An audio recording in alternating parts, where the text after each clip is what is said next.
Hello guys, ayan kung nakikita nyo guys, nandito ako sa OFW Lounge. Tara, silipin natin kung anong makikita natin sa loob ng OFW Lounge. Ayan.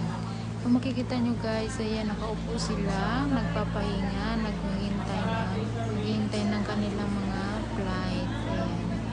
Kasi yung iba, hapon pa yung, tulad ko, hapon pa ako magpa-flight. Kaya pwede ako magpahinga dito. For free. Ayan, nag-coffee pa ako, may snack, free snack.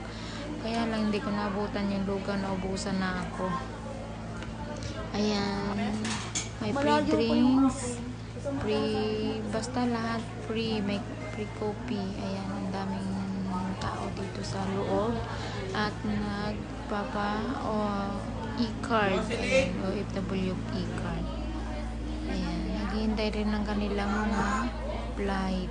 Ayan, so totoo pala talaga, free of condition, poly air condition. Ayan, sarap magpahinga. Ang sarap ng feeling ng OFW. Sarap ng feeling ng OFW na meron na free. Ayan. Thank you, Sir Arnel.